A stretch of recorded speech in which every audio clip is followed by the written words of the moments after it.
That Triathlon Show 193.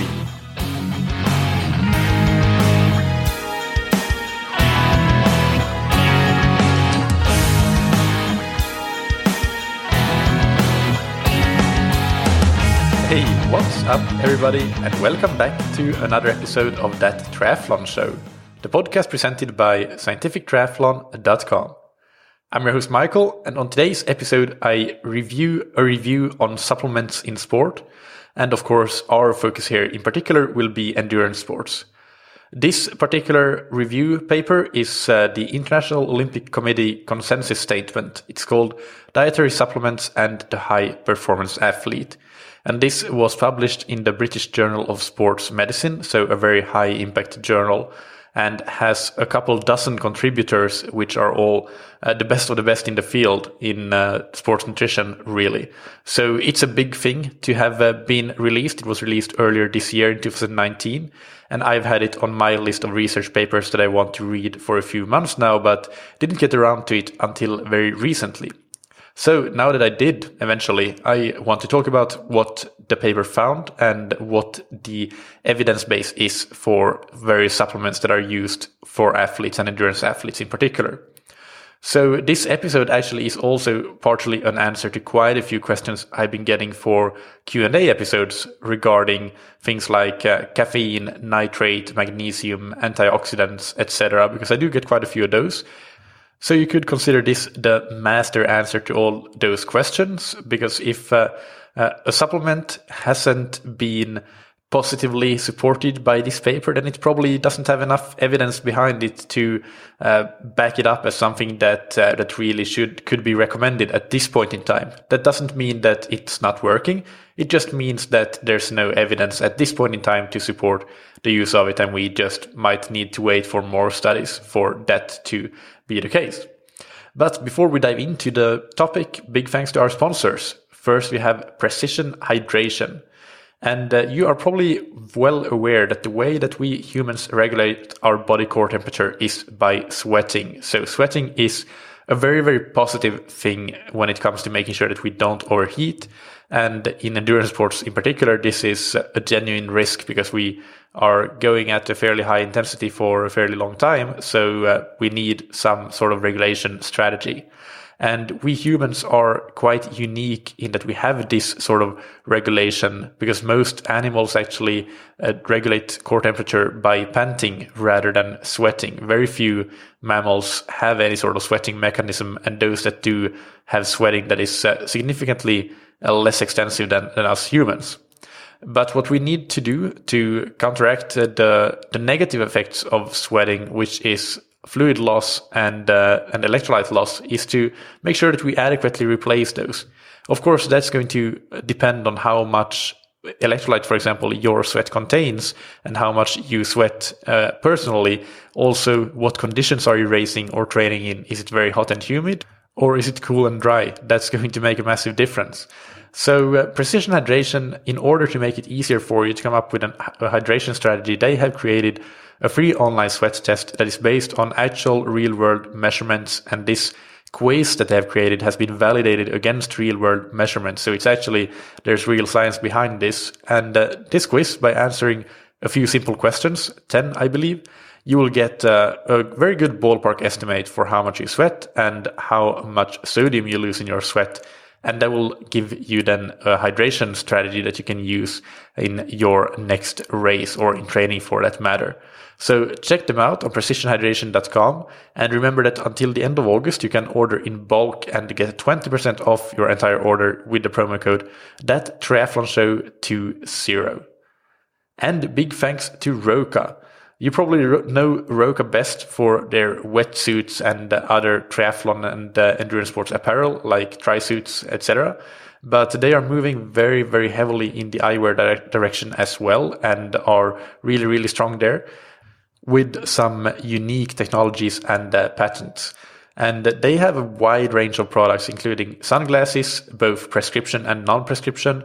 They have normal prescription glasses. They have blue light blocking glasses. And their technologies and consumption or consumer options include home try-on options, custom designs, Geeko anti-slip technologies, and top-notch optical qualities. So check them out if you haven't done so already on roka.com, that's roka.com, and you can get 20% off your entire order with the promo code TTS all caps. Now let's get into the main topic for today, supplements for endurance athletes. So to give you a bit of a background on this paper, this came about by the initiative of the International Olympic Committee and specifically their Medical and Scientific Commission. They got together a panel of experts, and these experts discussed the place of dietary supplements as part of the nutrition and training strategy of high performance athletes. And this then resulted in a consensus statement that was also submitted to the British Journal of Sports Medicine, a very high impact journal, so very, very good, and was accepted and published there. So this paper is really the latest and greatest. We have the state of the art in what supplements are worth taking and what we don't really know or are not worth taking. So to give you a background on I'm just basically going to go through the entire paper. I have summarized the paper from top to bottom, essentially, and making it significantly shorter than it is when you read it top to bottom. But just bringing you the most important things here, but still giving sort of the explanations behind why certain things are recommended and certain things are not, and also some general recommendations and just general information about supplements. So first, the paper covers what the objectives of dietary supplements are. And they list 4 of them, including the management of micronutrient deficiencies. And second, the supply of convenient forms of macronutrients and energy or calories. And 3, the provision of direct benefits to performance. And 4, indirect benefits, such as being able to facilitate more intense training regimens or better recovery, better body composition, or reduced risk for injury and illness. They then go on to talk about how athletes are currently using supplements and the habits and demographics of athletes that use supplements. And 3 interesting things that stood out there is that supplement use increases with the level of performance. So more advanced athletes seem to be using supplements more than less advanced athletes, which makes sense in a way because they are seeking for marginal gains. Second, supplement use increases with age. And this too makes sense in that with age, there are certain things may not work as ideally as they did at a younger age. So it may make sense that you may have some micronutrient deficiency, for example, and perhaps you just cannot absorb that micronutrient from normal food, and the supplement is therefore something that might make sense. So it's not unexpected that either. And finally, they found that supplement use is higher in men than in women. And I don't know if there's any particular reason for that. My gut feeling is that perhaps men are more obsessed with those marginal gains than women, and that's simply the reason for it. So then the review talks about some general things that this review has had to consider, some constraints or limitations of the review. And they say that for the purposes of this overview, we rely primarily on studies of healthy adults that are relevant to athletes. We recognize that data from studies of elite athletes are almost entirely absent. We also recognize that mechanistic studies on animal and cell culture models are useful in identifying mechanisms, but a mechanism is not necessary to demonstrate an effect that may be meaningful to an athlete. In other words, they have included studies that are made in untrained or healthy adults, but untrained adults, so not all athletes. And this makes sense, especially for those supplements that are whose objective is simply to replace deficiency in micronutrients, for example. But also they say that they have not been including animal model studies or animal studies in general, which makes sense again, because we really don't know if that is going to translate to human studies. So whenever you see animal models being used as a reason for why you should try something, whether it's a supplement or a training regimen or whatever, be very careful. And I would say look the other way until you can see some actual evidence in humans for that to be working. The second thing that they write is that it must also be recognized that an individual's habitual diet can affect gene expression and their microbiome, and these in turn can affect the response to supplementation. While the variation in the genome between individuals is less than 0.01%, the variation in the microbiome is significant, between 80 and 90%. And emerging data suggest that both these factors could affect athletic performance. So this is quite an interesting passage, and but it basically talks about some limitations and why it might be difficult to get significant results in some studies. So I guess that's something that they would like to see controlled in future studies, for example. Now, the first category, so I mentioned the 4 categories or 4 objectives of supplements, and then what this review paper does is to just go through these categories one by one, and we will do the same here. So the first category is supplements used to prevent or treat nutrient deficiencies. And these supplements are commonly used when there is a deficiency in a given nutrient or micronutrient in particular. It can lead to measurable impairment in your performance, either directly or indirectly by, for example, reducing your ability to train well or to stay free from illness or injury. So, for example, an example of the former would be iron deficiency, and an example of the latter would be vitamin D, because if you are deficient in vitamin D, you might get ill more easily. Vitamin D also has some association with bone health, so that could also be a risk of injury if you are deficient in that. The authors go on to talk about that for supplements to be a viable strategy here, or for these supplements to be used, it is important that the athlete actually has a diagnosed suboptimal nutritional status with regard to these supplements, or these nutrients, I should say. And then if that is the case, then supplements may be part in the overall treatment plan and can be a contributing factor. But the complete assessment of the athlete should include a detailed medical and nutritional history, an evaluation of current diet, of anthropometrical measures and body composition, as well as biochemical testing. So they want you to really go to great lengths to ensure that actually a supplement is the right way for you before you go down that road. They do then go on to say that nutrients that often need to be supplemented under these circumstances include iron, calcium, and vitamin D. And the paper that I linked to, it's open access. It has these supplements in table 1, so that's where they are summarized. They also write that iodine, for those living in areas with low levels of iodine in foods or not using iodized salt, folate for women who might become pregnant, and vitamin B12 for those following a vegan or near vegan diet are also other potentially common or warranted supplements in certain demographics. But iron, vitamin D, and calcium are the main ones that are listed in the table, and that are sort of really, that have a strong evidence base behind them, I guess. So let's have a look. I'm going to go over to the paper here from my notes. And first we have vitamin D. And vitamin D deficiency affects many body systems, and many athletes and people in general are at risk of this deficiency at various times throughout the year, because most of our vitamin D comes from skin exposure to sunlight. And well, where I come from in particular in Finland, that is a very dark place for long periods of the year. So we are advised as Finnish citizens or residents, when I was that, to supplement with vitamin D essentially year round, but at least through the winter months.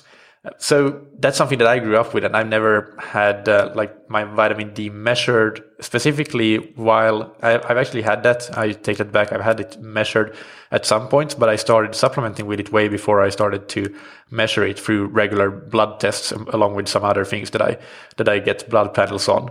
Either way, vitamin D is something that in Finland is recommended to take whether you have a deficiency or not, because chances are that almost everybody that does not supplement will have a deficiency otherwise. That's what I've learned, and that's not something that you'll read about in this paper. In this paper, you will actually need to get it diagnosed first and assessed and go through your detailed medical and nutritional history. I would say my personal recommendation here is that vitamin D is something that if you're living in a climate where during parts of the year at least you don't get that much exposure to direct sunlight, then it makes sense to supplement with vitamin D, because deficiencies are proven to have many potential health risks. Like, it's just getting ill a bit more easily or getting tired. It's not necessarily anything super serious, but vitamin D deficiencies can be treated very easily with supplementations. So this is one of the supplements that I do take, and I still take it living in Portugal, just because I'm not necessarily getting the exposure that I need anyway through the sunlight, depending on what the weather is in winter, how much sun I'm exposed to. If I'm out cycling, I may have arm warmers and not much skin is actually exposed to sunlight. In the summer, I may have sunscreen on that can affect the exposure or the absorption of vitamin D. So there are a lot of factors at play here, which makes me personally take vitamin D. But if you go entirely by this research paper, then you should check first whether you actually have a deficiency or not. And that's definitely not a bad thing to do, by the way. I do think that that's a good thing to do. But personally, I do take it and have taken it even before I started to measure it in blood panels. The next one is iron, and this is a well-known one. Suboptimal iron status may result from just limited iron intake in the diet. It's more common in vegetarians and vegans, for example, but it could also have other reasons, like poor absorption of iron through diet, or inadequate energy intake in general, as well as increased needs in certain periods of your life or just on a regular basis. So like the menstrual blood loss causes iron loss, and also when you are training, if you are training at altitude, that increases the demands for iron. In rapid growth spurts, that can also increase your need for iron, and potentially even things like doing a lot of running because of foot strike hemolysis. So there are a lot of things that could affect iron. This is definitely one of those supplements that you want to make sure that you actually have a diagnosed deficiency before you start supplementing with it, because otherwise it can be toxic in certain doses. So it's definitely not something that you should just go and supplement with like that. But it has been proven, if you have an iron deficiency and that you get iron supplementation, it just works. It's things start to become better. You lose that fatigue, that anemia, and your blood can carry more oxygen, etc., etc. So iron is one that there's a strong evidence base for. And finally, calcium. So especially for athletes that maybe limit their dairy intake, may be at risk for deficient calcium. But also the paper lists here that if you are restricting your energy intake in general and or you have had disordered eating, this increases your risk of suboptimal calcium status. And calcium is obviously important for bone health. And if you have a calcium deficiency, then to optimize your bone health, this supplementation makes sense. But again, this is something that you should probably check with a blood panel too, and maybe with a nutritionist or registered dietitian to see what is best in your case to do. So moving on to the next part, and this part is supplements used to provide a practical form of energy and nutrients.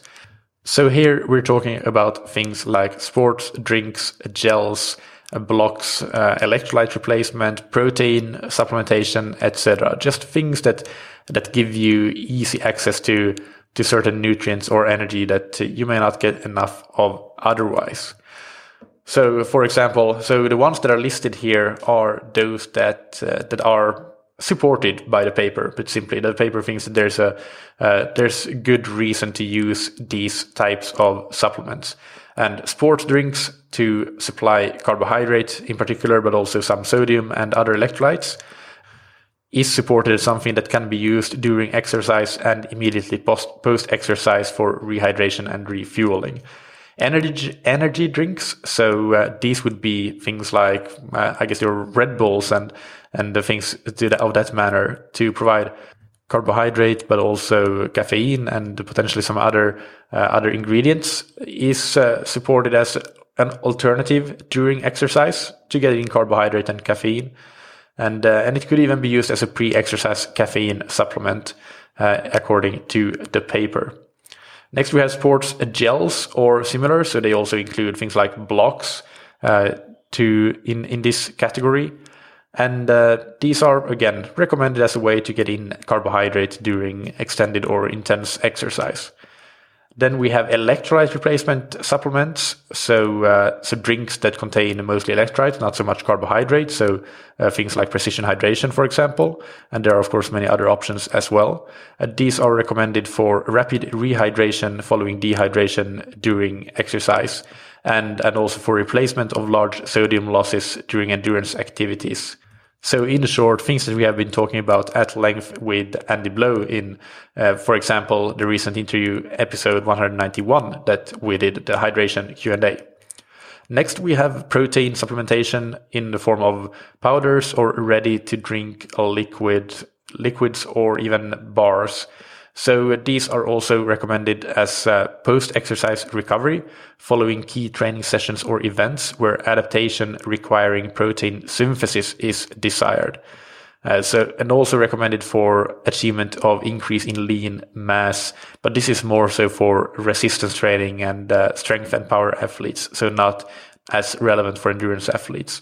But definitely if we go out and do really hard sessions or just really long sessions where protein synthesis will be a key part of our recovery and our adaptation, then protein supplementation to get in simple protein quickly it can be good, and it is recommended by this review.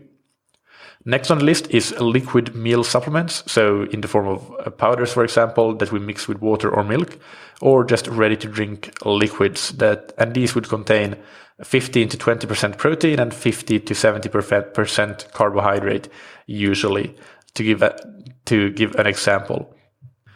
And these can be recommended to supplement an energy or a diet with very high energy demand. So you need to just get a lot of calories in, and you still get a lot of calories from healthy real food. It can also be recommended as a low bulk meal replacement, like in specific situations like pre-event, and also potentially as post-exercise recovery because you get in your carbohydrate and protein. So those are some use cases that are listed here as recommended uses. Next, we have bars. So these would, in this paper, lists the bars as bars that would typically include things like 40 to 50 grams of carbohydrate and 5 to 10 grams of protein, usually low in fat and fiber. So these are recommended as a potential carbohydrate source during exercise and also as post-exercise recovery, particularly when they provide enough protein. And the final item on this list, so the replacements for nutrients or energy, or a way to provide a practical form of energy and nutrients, is protein enhanced food. So milk, yogurt, ice cream, cereal bars, and other food forms that have added protein. So these are listed as, the comment here is value added food able to achieve protein target for post-exercise use or to improve protein content of other meals and snacks in an athlete's diet. So just to take a quick summary here, what this paper is not recommending is that you should go out and use all of these things and that you should rely upon them day after day. That's not the idea at all. That there may be a time and a place for one or a few of these things that are listed in this particular segment of the paper and in the previous and following ones as well. It's not, even though they talk about a lot of supplements, and these ones that I just listed are all things that the paper supports that can be useful. the key word there is that they can be useful, but they are not useful if you use them to eat less real healthy food. That's not the idea. That's not what this paper tries to convey. And so you can go and read the paper if you want to get the full idea. But I'll say that right away, that the idea here is to use as little supplements as possible. Only when there really is a need to use supplements is when they recommend that you use supplements. But when there is a need to use supplements, and for endurance athletes there sure is during exercise, for example, we need to get in energy or it's impossible to stay in a caloric balance. So we have to take gels and stuff with us, and we also need to practice that because that's what we'll be using on race day. So there are many reasons that we have to use those. But that's not to say that we should then go and use gels and bars and things as our normal afternoon snack or anything like that. That's not the point. So I want to mention that to make sure that that is clear at this point. So let's move on to the next segment, which is supplements that directly improve sports performance. And there are a few that have categorized good to strong evidence of achieving benefits to performance in specific scenarios.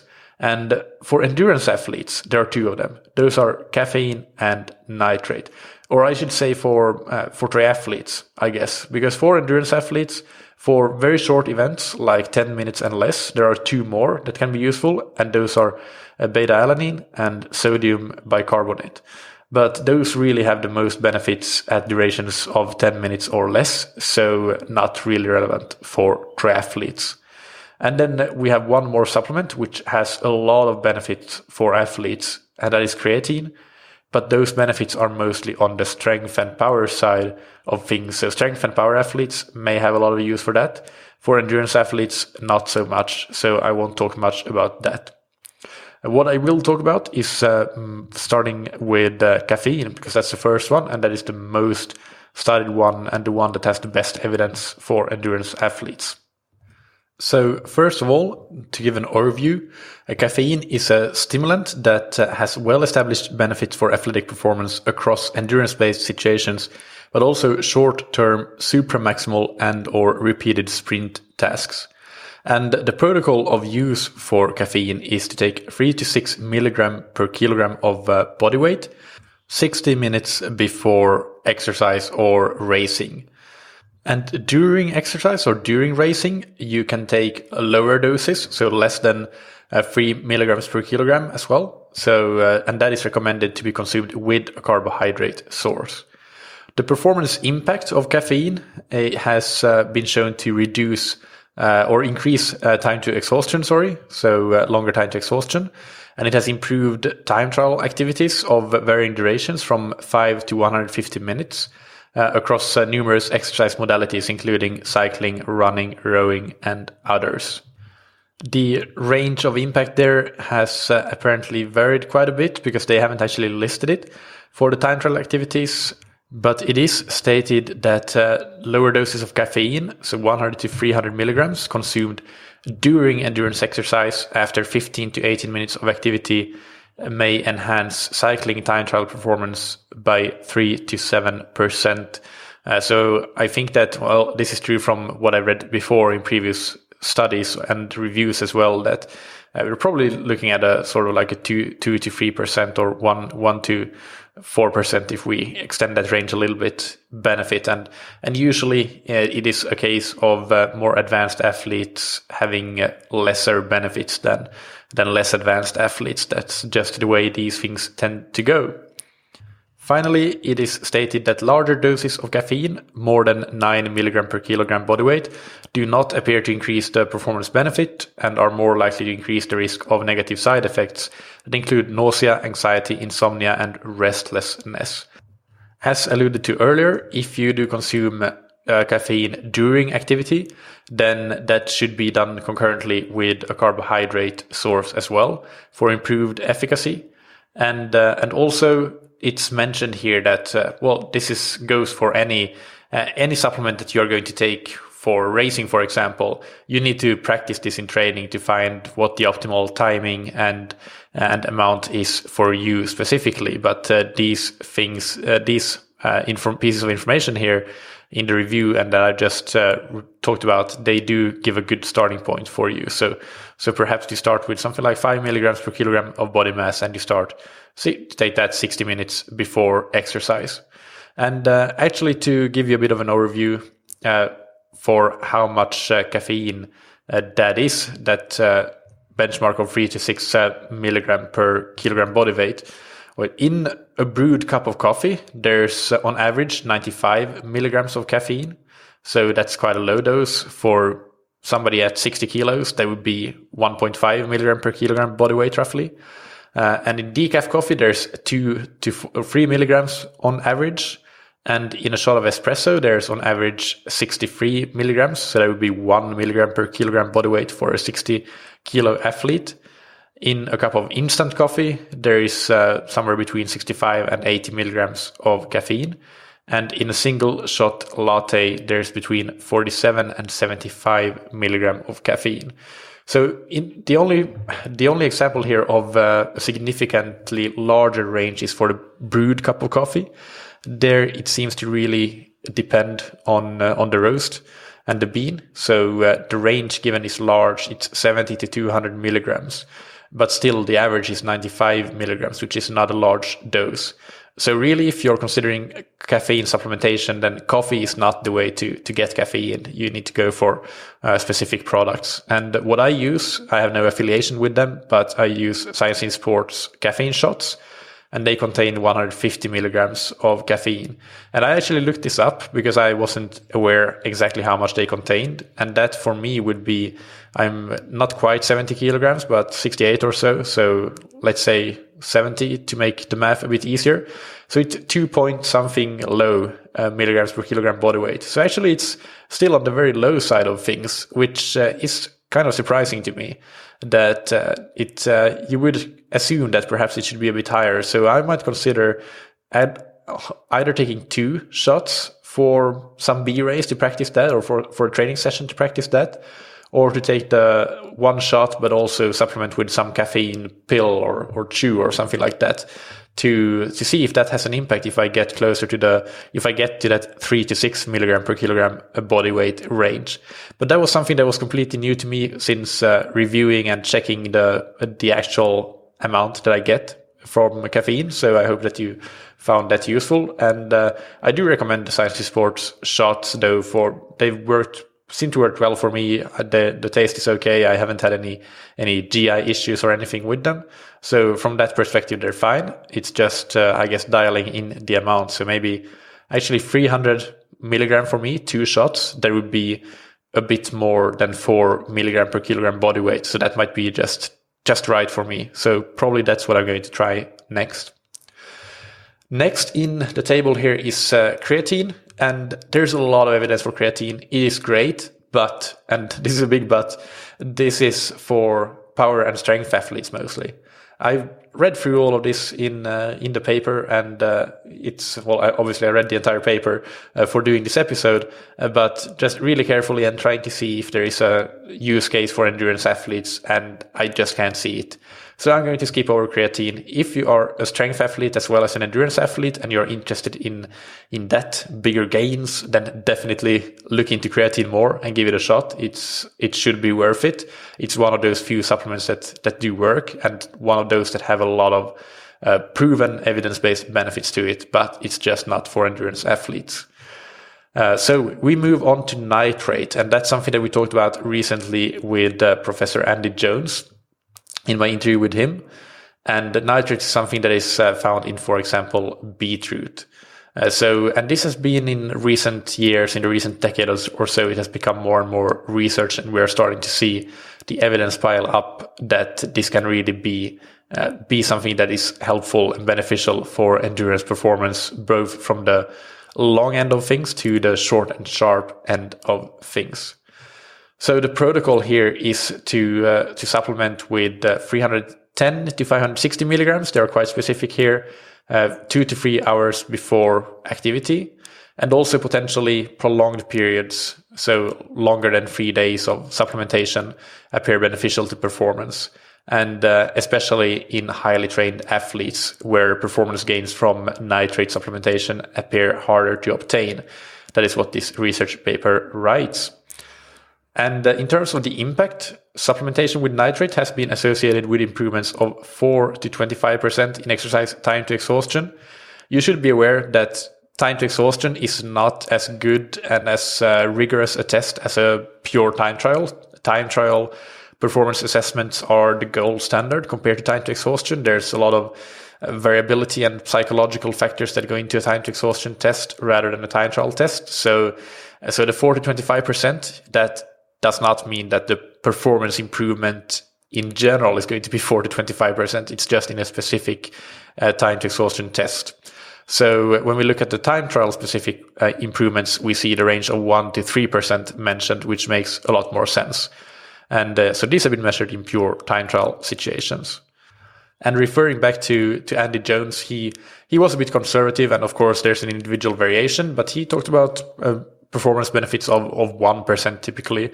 And obviously he works with a lot of elite athletes. So at that end of the spectrum, the performance benefits might be quite a bit smaller than for less well-trained athletes. So yeah, even 1% is a big thing for elite athletes. But for somebody who's less well-trained, the 1 to 3% improvement seems to be quite realistic. So nitrate is deemed a good supplement, a supplement that has evidence to work for endurance performance. With regard to side effects, there appear to be a few of them that may cause some limitations. And for example, some athletes are susceptible to GI upset based on nitrate supplementation. So definitely test this in training before you are actually going to try to do this in racing. Also, there, as with caffeine, appears to be an upper limit to the benefits of consumption. More is not always better. So when you go from 500 milligrams to 1000 milligrams, it doesn't improve performance any more than that. And finally, the final limitation is that performance gain appear harder to obtain in highly trained athletes. But again, anecdotally referring back to the Andy Jones interview, he said that Eliud Kipchoge has been using beetroot juice for most of his marathons for the last few years and swears by it. He really likes it. So that's what the evidence says. And some comments from me. If you are going to supplement with nitrate, make sure that you are actually getting nitrate in the right amount. And just buying beetroot juice from the grocery store, unfortunately, is not going to cut it because the variation in nitrate content is so massive. What it says on the label is not necessarily what you get. And there's a paper that I linked to in the show notes as well, which is called What's in Your Beet Juice? Nitrate and Nitrite Content of Beet Juice Products Marketed to Athletes. And even in specific products that are marketed to athletes, the variation is massive.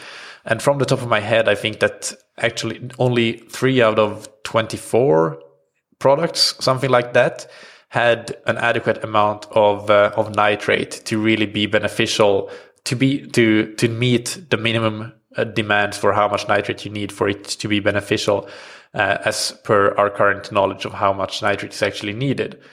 So that's worth taking into account. Really check the products carefully and make sure that they are quality assured to contain the amount of nitrate they're marketed to contain. And one such product that we talked about with Andy Jones as well is called Beat It. And that's the one that I use. It contains 400 milligrams per shot of nitrate, which is right in that sweet spot of what you need. So, and that is all quality controlled. That's what I do. Again, no affiliation. I just like the product. It seems to work well for me. So that's what I use, and I would recommend others to use that. Of course, there are alternatives, so you can check them out. But you should be aware that there is this risk if you're buying something that is not quality assured, that you're not at all getting what you think that you're getting. All right. So next on the list of supplements that have evidence going for them in terms of direct performance benefits is beta-alanine.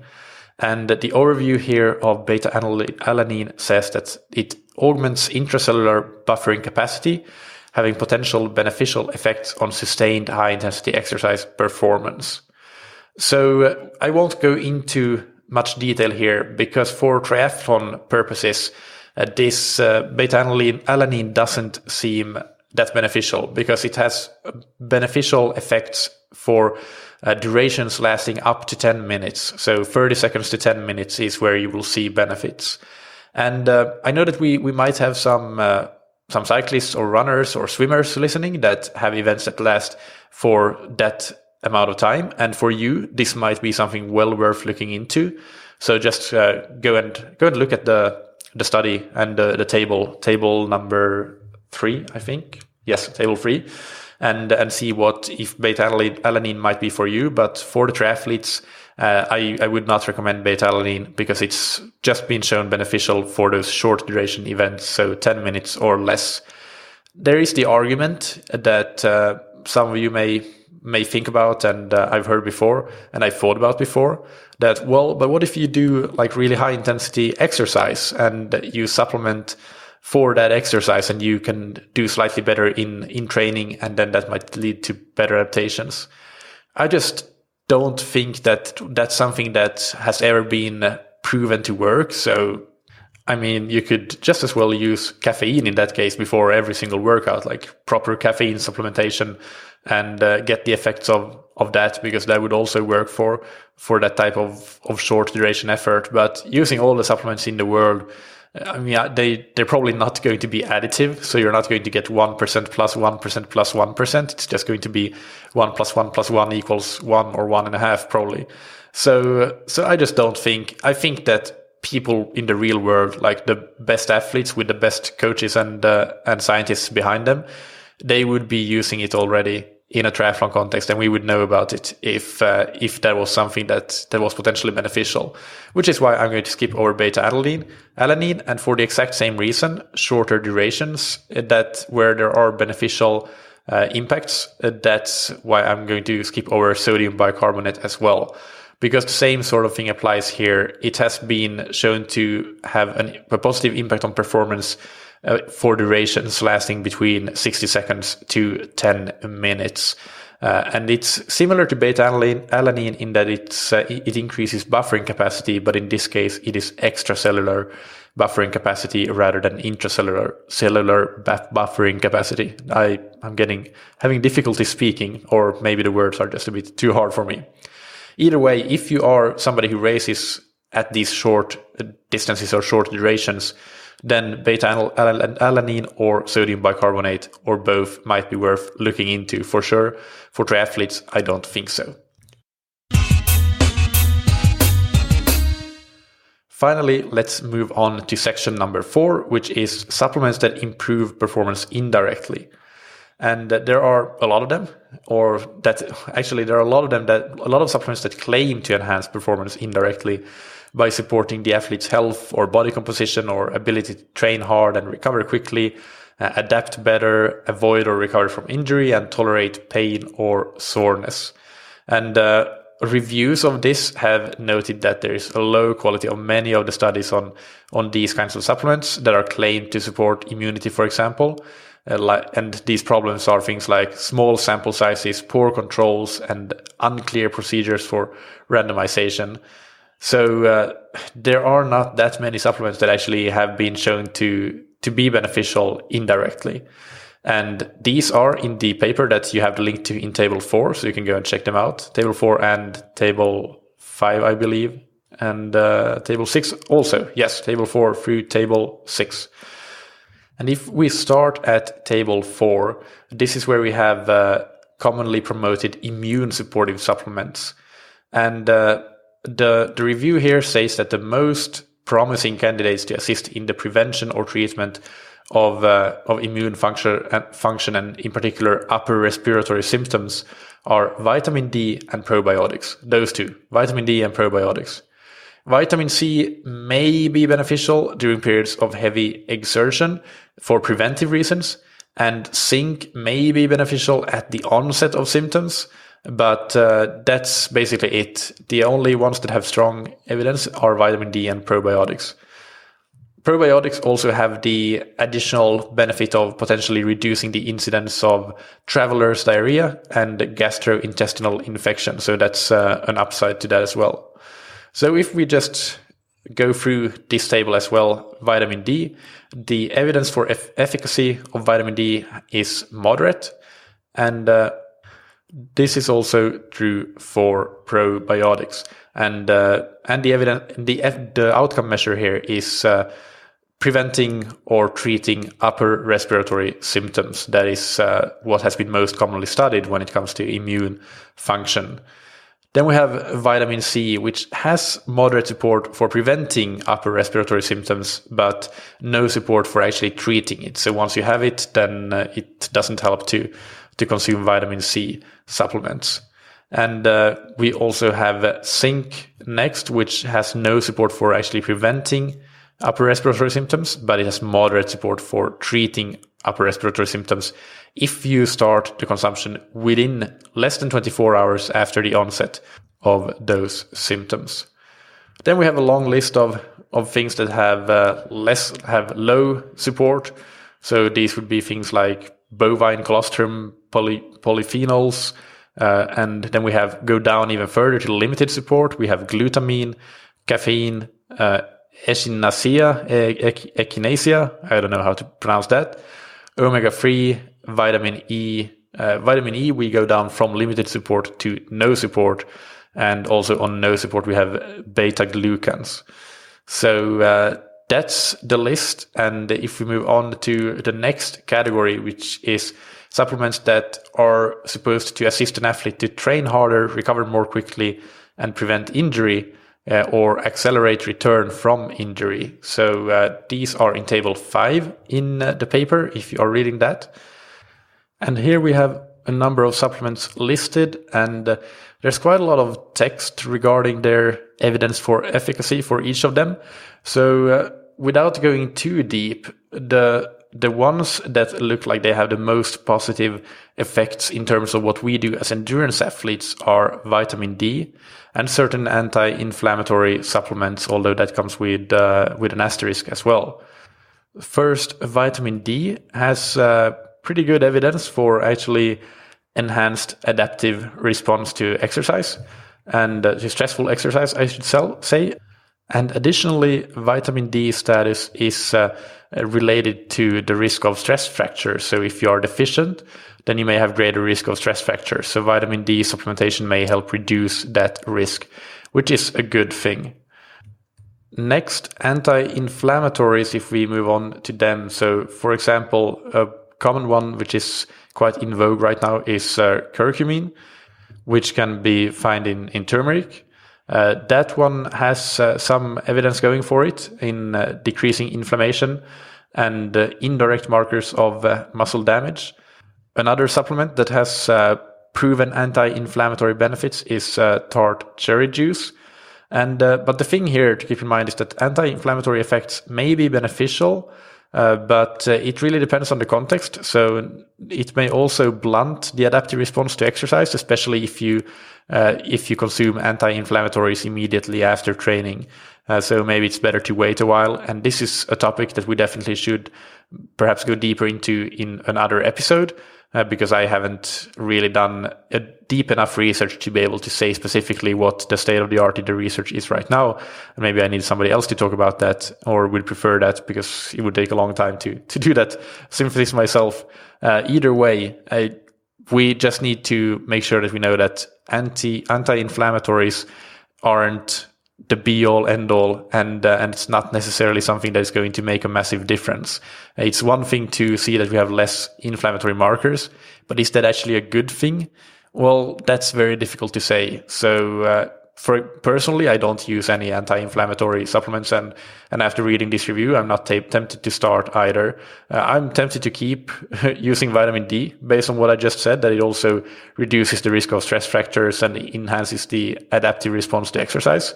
For anti-inflammatories, not so much. I'm really not going to look into that anymore, or to start using that. Then there are some other supplements listed here as well, like creatine, again, for various reasons, but none of the reasons here for which it may be effective in terms of indirect performance benefits are really that relevant for endurance athletes, so I'm not going to go into that. And the same sort of thing applies to beta-hydroxybutyrate, beta methylbutyrate, so HMB. That's a mouthful. The benefits there are indirect, and they seem potentially pretty promising, but for strength and power athletes more so than endurance athletes.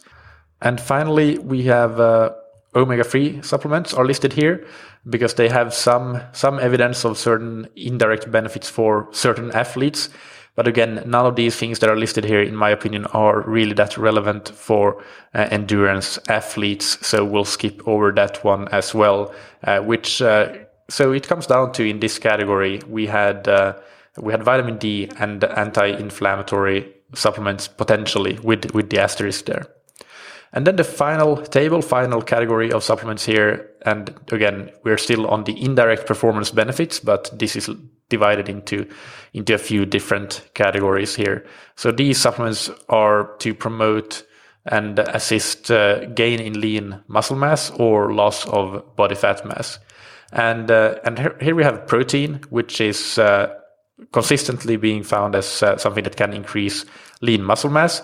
And for some triathletes and endurance athletes, this may be a real thing that you actually need to work on. You may need, for example, a lot of runners coming from a running background, they're really, really lean.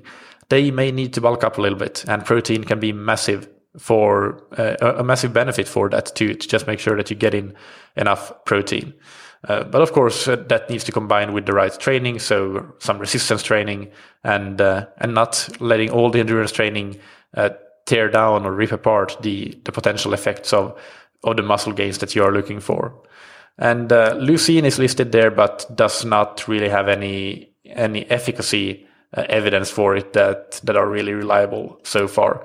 So it's only protein when it comes to lean muscle mass gain.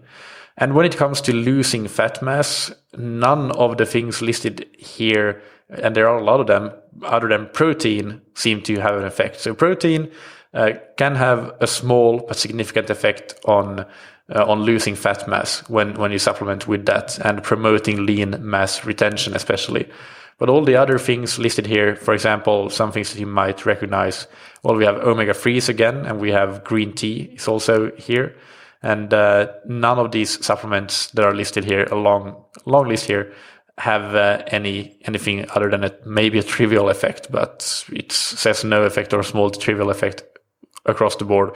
So I wouldn't really even bother listing them. That's it. Those are the supplements. So if we sum up here on the direct benefits for endurance athletes specifically, we had, and the triathletes specifically, so longer than 10 minutes, caffeine and nitrate.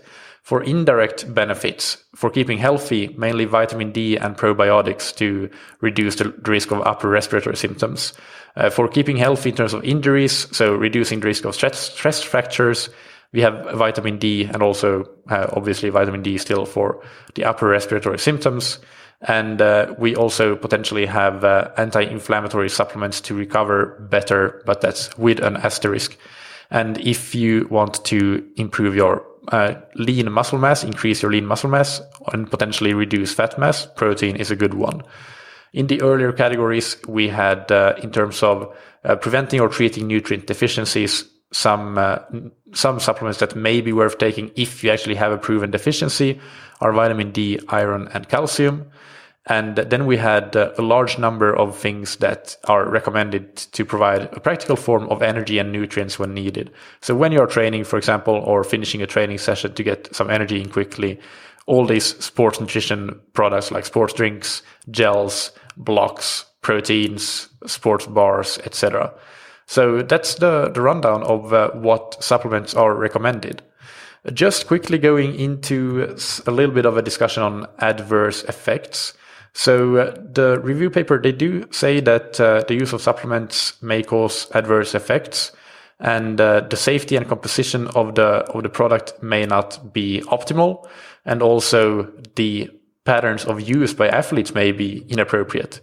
And such poor practices by athletes includes things like indiscriminate mixing and matching of many products without regard to total dosage of some ingredients, or problematic interactions between ingredients.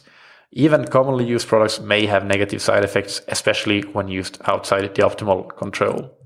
So that's important to keep in mind, that the more you put in your mug of pills, the more the risk becomes that you are getting an inappropriate dose of some particular element, or that the mixing and matching of these may cause problematic interactions.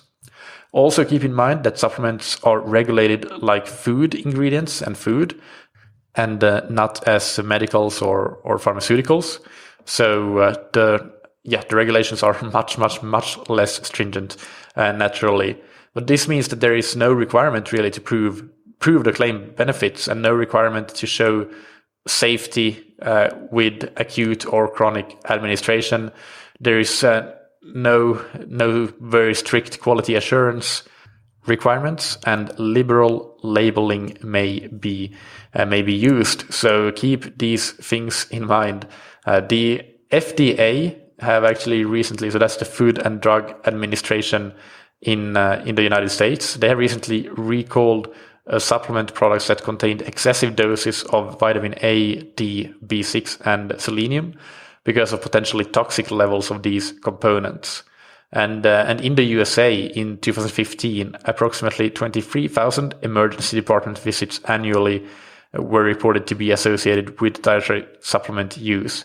That's not necessarily big or small, but that's just to say that there is a certain risk associated with supplements as well, just as there is with food as well. But something that is less processed, food that is less processed, will have less risk than something that is more processed, and supplements are very processed. So do consider that.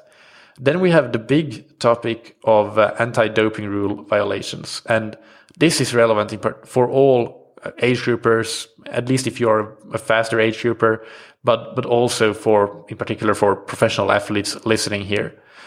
Because many athletes consider supplements to be kind of safe.